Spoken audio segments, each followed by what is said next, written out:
Le programme Esprit français va bientôt déménager. À partir du 1er janvier 2023, toutes mes interviews seront diffusées sur la nouvelle chaîne Esprit français NTT. Cliquez sur le lien qui se trouve sous cette vidéo afin de vous abonner, sans plus attendre. Je suis consciente que ce changement peut vous causer des inconvénients. La raison principale de ce changement est que notre chaîne NTT français a été démonétisée sur YouTube suite aux élections américaines en 2021. Nous ne touchons plus de revenus de vue. Je compte sur vous. Abonnez-vous sans plus attendre. Si vos amis regardent eux aussi NTT TV, pensez à leur partager le lien de notre nouvelle chaîne, qui est difficile à repérer étant donné qu'elle est toute nouvelle.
J'ai eu un œil crevé le 26 janvier 2019 sur place de la Bastille via une grenade, donc de l'armement militaire à disposition de la police française aujourd'hui pour pouvoir réprimer l'ensemble des citoyens qui ne sont pas contents. J'en fais partie et il ne faut pas oublier qu'il y a 40 copains comme moi qui ont soit perdu un œil, soit perdu une main ou d'autres qui ont été défigurés aussi. Il n'est pas bon aujourd'hui en France d'être un opposant politique, il n'est pas bon aujourd'hui d'être un militant parce que tout est fait pour nous mettre à, on va dire, à mort, excusez-moi l'expression, mais socialement et nous dégager de la société. Et d'après vous, là, 4 ans après, aujourd'hui, c'est quoi la situation actuelle? Quelle est votre analyse et qu'est-ce que vous comptez de faire après, par exemple? La situation actuelle, je vais vous dire. Les Gilets jaunes étaient sortis à l'origine pour un litre d'essence à 1,40 €. Aujourd'hui, le litre de gasoil est à 2 €. Vous voyez pourquoi on sort? Je vais vous dire une autre chose. Pourquoi les gens y sortent? En France aujourd'hui, les légumes secs sont à plus 14%, les légumes en conserve sont à plus 15%, les légumes frais sont à plus 34%, les œufs sont à plus 15%, le beurre et la crème fraîche 17%, le papier toilette 18%, l'huile à 20%, les pâtes à 21%, la viande surgelée à 29%, le poulet à 100%. Donc vous voyez, c'est même pas... c'est 10 fois pire que ce pourquoi on était sortis. Et je ne vous parle même pas de la démocratie, avec l'ensemble des 49.3 qui ont été posés ces dernières semaines. Et d'après vous, pourquoi il y a moins en moins de gilets jaunes? J'ai l'impression. Hein. Pourquoi? Ouais. Mettez le bougez pas. Voilà. Parce qu'on s'est fait crever les yeux. On s'est fait arracher des mains. Parce que la police est tuée. Et la police, on envoie la police en France pour répondre aujourd'hui aux questions, au mal-être des citoyens. On envoie la police. Mais depuis quand la police, elle répond? Avec des grenades, avec des lanceurs de balles de défense, avec des tonfas. Vous voyez? Beaucoup de gens aujourd'hui viennent me voir dans la rue en me disant quand est-ce que les Gilets jaunes reviennent? Mais il faudrait qu'eux prennent leurs responsabilités et que s'ils ont un mal-être dans leur vie, ce serait à eux de nous rejoindre. Voilà.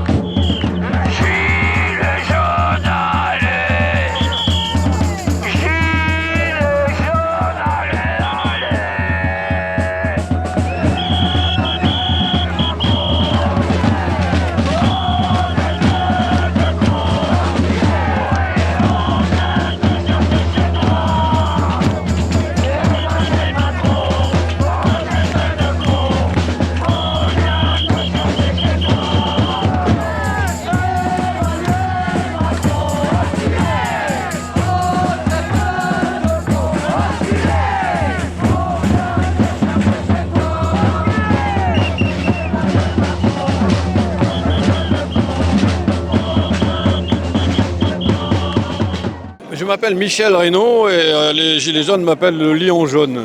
Pourquoi? Voilà. Parce que j'étais toujours devant dans les manifestations, j'ai été blessé et je suppose que c'est ma détermination qui m'a valu ce surnom. Comment vous êtes blessé comment? J'étais par les forces de l'ordre qui m'ont tiré dessus.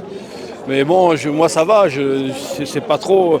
J'ai des amis qui n'ont plus qu'un œil, d'autres qui ont plus qu'une main. Donc moi j'estime que ça va, c'est pas très grave pour moi, quoi. Et votre vieux, ce côté-là, c'est ça aussi. Ouais, aussi, oui. Mais bon, personnellement, c'est pas moi qui suis important, c'est la raison pour laquelle les Gilets jaunes sont dans la rue.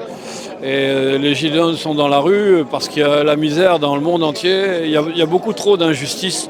La justice, c'est tellement important dans la vie. Moi, c'est ce que j'apprends à mes enfants. Le respect, l'humilité, la justice. Et quand je vois que les hommes politiques ne nous respectent pas, créent de l'injustice sociale, je ne peux pas regretter d'être dans la rue. Et moi, je suis pas violent. Je suis pas violent. Simplement, je dis que le jour où il y aura des millions de gens dans la rue, même les gendarmes qui sont là, les forces de l'ordre, ils sont comme nous. Ils ont une famille, un travail. Ils sont dans la même situation que nous. Les gens qui restent chez eux, assis sur leur canapé, qui regardent les gens qui manifestent et qui les critiquent et qui après partent en congé payé ou qui ont la sécurité sociale, il ne faut pas qu'ils oublient que tous les acquis sociaux ont été gagnés dans la rue. Donc il faut venir dans la rue parce qu'on perd de plus en plus nos libertés. La vie est de plus en plus chère, les loyers sont chers, tout est cher. Les jeunes vont bientôt se révolter et il vaut mieux maintenant manifester pacifiquement parce que si on ne le fait pas maintenant, il va y avoir une révolution et ça sera très violent. Donc venez avant que ça éclate, quoi. Voilà, c'est ça que je leur dirais. Les télévisions françaises sont censurées. Ils ne veulent pas montrer qu'on est nombreux. Ils ne veulent pas montrer qu'on est toujours là 4 ans après. Pourquoi?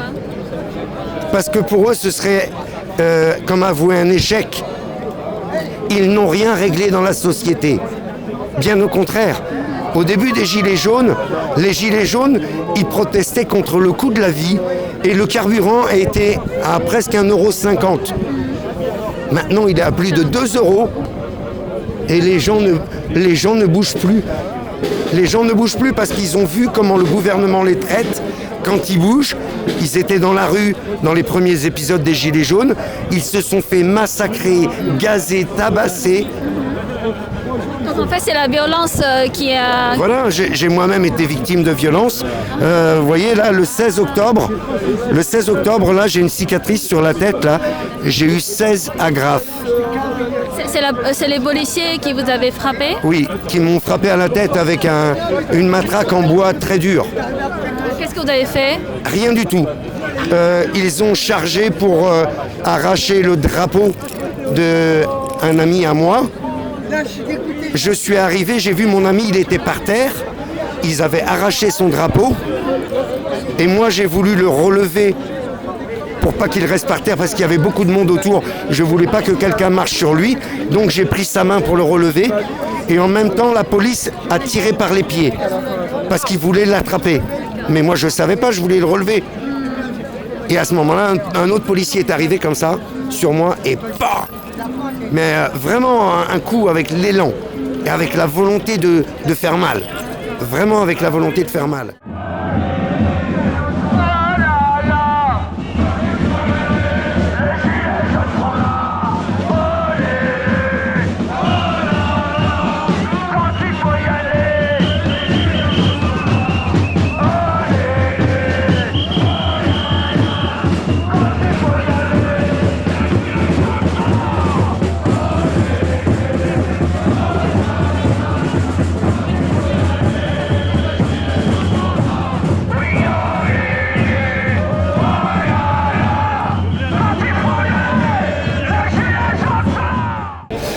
On veut la paix, on veut la justice sociale et on veut le respect du climat, de la nature, des animaux, des humains, tout le monde, on doit, voilà, c'est urgent de faire attention maintenant, de vraiment respecter le vivant.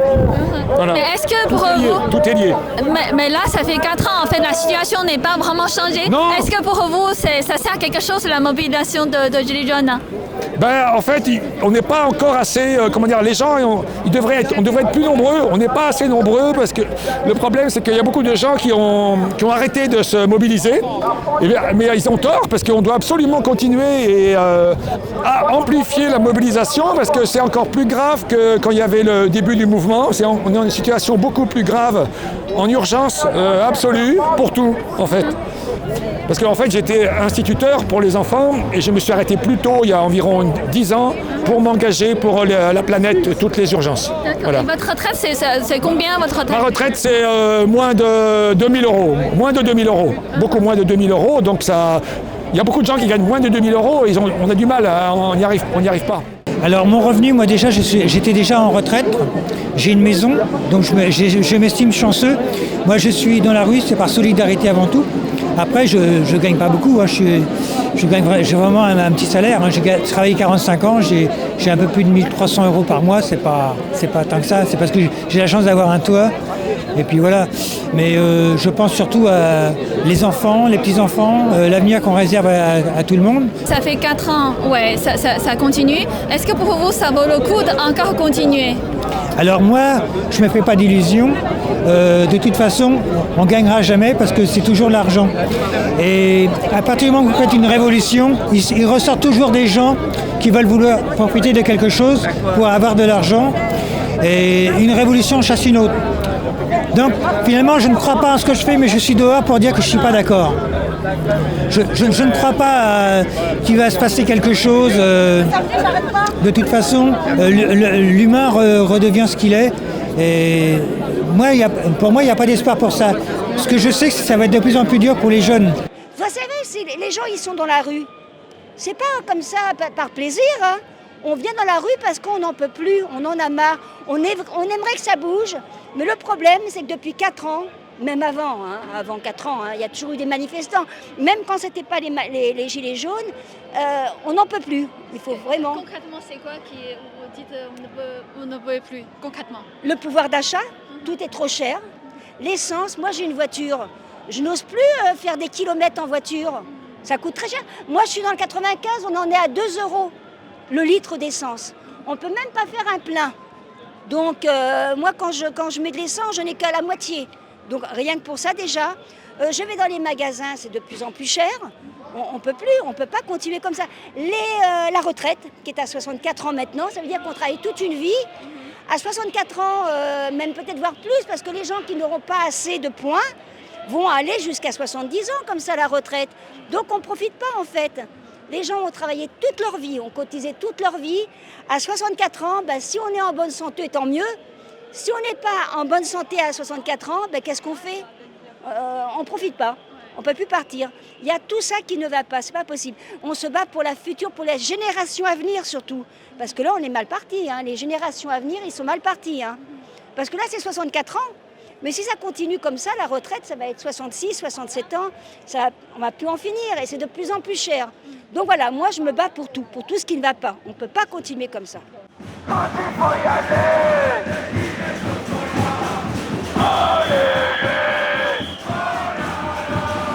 quand il faut y aller, il ne nous rien. Allez, quand il faut y aller.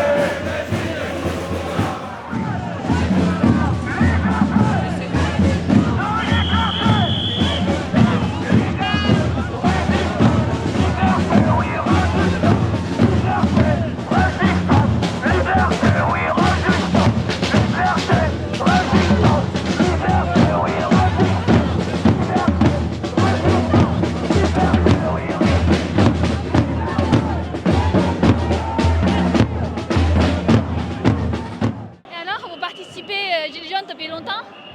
Toujours. Ah, pourquoi? Sauf, pourquoi? Parce que c'est une évidence. On se bat pour le respect de la vie, la dignité de la vie. C'est plus le cas du tout dans notre pays, donc ça fait longtemps. Hein. Voilà, mais dites de la dignité. Pourquoi vous sentez que vous êtes plus digne de vivre comme... Ah, moi je suis digne, je Oui. respecte ma vie, mais les gens qui sont censés nous représenter nous méprisent, nous font tout l'inverse de ce qu'ils devraient faire pour respecter leur peuple. Ok, d'accord. Voilà. Et là, aujourd'hui, 4 ans après, le résultat, c'est quand même pas très Bah là, satisfaisant.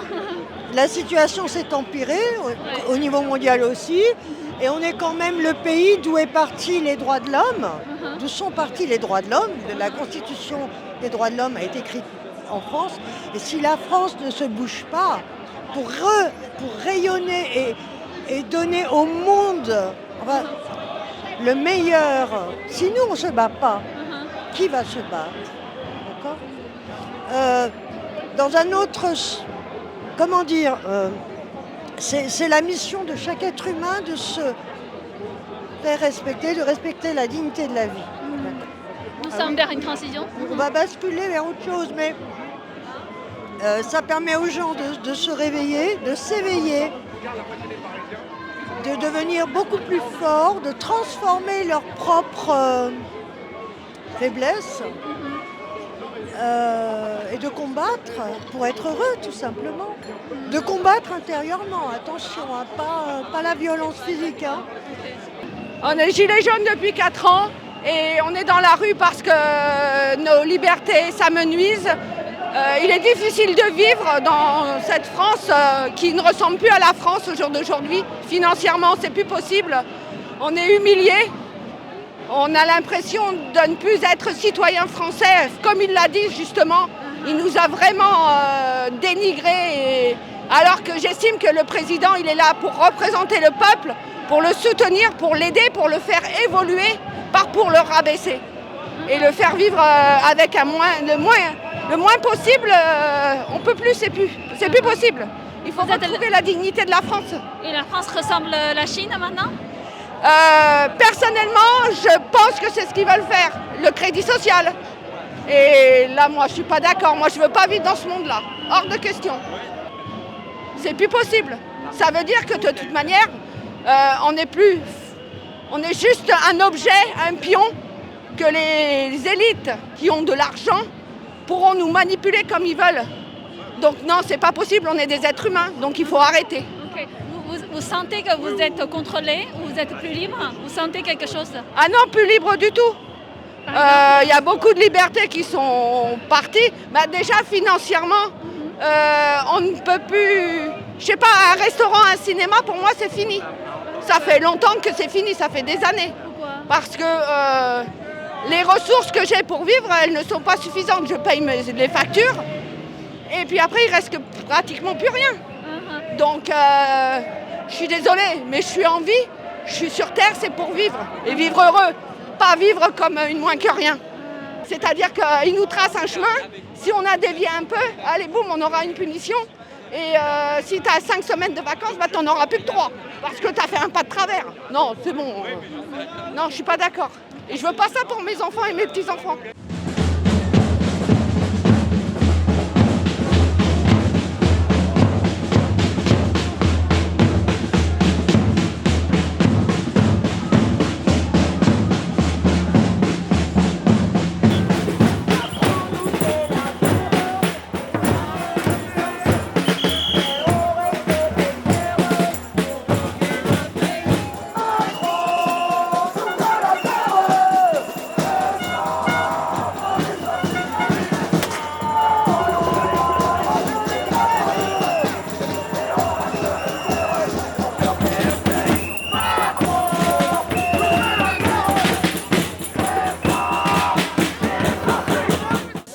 La destitution de Macron, c'est vraiment, vous pensez que ça peut vraiment changer quelque chose si Macron parte? Bah déjà, si on destitue déjà, ce serait une première dans l'histoire qui arriverait qu'un président français se fait destituer. Aujourd'hui, Emmanuel Macron... Ouais, aujourd'hui, Emmanuel Macron est redevable, ne sert que l'État profond, c'est la marionnette de l'oligarchie. Pour moi, c'est un Hitler numéro 2. Oui, j'ai pas honte de le dire. Parce qu'aujourd'hui, Emmanuel Macron sert les intérêts des oligarques, il détruit notre économie, il nous entraîne vers un effondrement économique. Aujourd'hui, voilà, il est de toute urgence de destituer. Parce qu'un autre président n'aurait pas eu autant de scrupules, n'aurait pas voilà, continué son mandat avec tous les scandales qu'il y a eu, les gilets jaunes éborgnés, l'affaire Benalla, l'affaire McKinsey, l'affaire la vente de Alstom. Je pense qu'aucun autre président n'aurait pu faire pareil. Et nous, au second tour des élections présidentielles 2022, on a appelé à voter contre Macron, quel que soit le candidat qui aurait été élu, que ce soit Mélenchon, que ce soit Nicolas Dupont-Aignan, Jean Lassalle, on aurait appelé voter. On ne peut plus laisser ce psychopathe au pouvoir, ce tyran. Il nous entraîne vers la guerre. Et là, ce qu'on craint, c'est un effondrement. C'est que on nous entraîne vers une troisième guerre mondiale. Et aujourd'hui, voilà, on ne peut plus laisser cet homme diriger la France. Il ne s'occupe plus de son pays, il ne donne plus de subventions, il détruit notre agriculture, il détruit le code du travail, il détruit les services publics, la hausse des prix. Là, on va vers vraiment un effondrement économique. Vous êtes gilet jaune depuis aussi longtemps? Depuis 3 ans. Et pourquoi? Parce que l'injustice, l'absence de démocratie me paraissent catastrophiques. L'injustice est de plus en plus grande et la démocratie est en train de s'effriter parce que les lois se succèdent et en retirant aux Français ce qu'ils avaient comme ce qui était important pour nous, ce qu'on avait gagné, c'est-à-dire les services publics, l'éducation gratuite, l'hôpital gratuit, voilà, c'est les transports. Et tout ça est en train de disparaître parce que M. Macron est là, qu'il a bénéficié de la peur du Front National, c'est-à-dire de l'extrémisme. Et du coup, évidemment, avec très très peu de votants, il réussit à se maintenir. Il réussit à faire passer des lois liberticides avec le 49.3. C'est une catastrophe. L'école est en train d'être bradée au privé. L'hôpital, pareil. Donc pour nous, c'est terrible. Et en plus, il y a 9 millions de pauvres en France. Comment voulez-vous rester insensible à ça? Impossible. Donc je suis gilet jaune parce que c'est un mouvement populaire qui a fait très peur au pouvoir, d'abord. Pour ça qu'ils ont été d'une brutalité, d'une agressivité, mais effrayante. On a beaucoup de mutilés. Des mutilés. Et l'État finit par agir tout le temps comme ça. Toute opposition devient du terrorisme. Toute opposition. Alors, vous voyez ma tête, est-ce que j'ai l'air d'une terroriste? Est-ce que nous avons envie d'être des terroristes? Non, nous voulons récupérer ce qui fait notre ADN de la France. Voilà. Malgré en fait tous les efforts, 4 ans après, les choses n'ont pas vraiment bougé. Et pas du tout, parce qu'on a été tellement agressés, mutilés, qu'on est beaucoup moins nombreux qu'avant. Mais ça fait 4 ans, donc on voulait marquer cet anniversaire. On lutte partout, on lutte pour Julian Assange, on lutte pour les sans-papiers, on lutte pas seulement en venant le samedi. Le samedi, c'est pour dire on est là. Mais on lutte dans les différentes luttes, que ce soit les sans-papiers, les grévistes, toutes les luttes qui existent, on est là. Voilà. Mais on est là, moins visible peut-être, on est là avec les autres. Voilà. Vous croyez ça peut changer quelque chose? Je ne me pose plus la question de savoir si je suis optimiste ou pessimiste. Je me pose la question, est-ce que j'ai le choix de faire autre chose que de résister et de lutter? Je n'ai pas le choix. Voilà. C'est mieux de vivre debout, en luttant, que de vivre allongé, sans rien faire, et attendre la mort peut-être. Ce qui est tout à fait bien pour mon âge, mais je n'ai pas envie, je veux vivre en luttant. Voilà. Merci beaucoup, madame.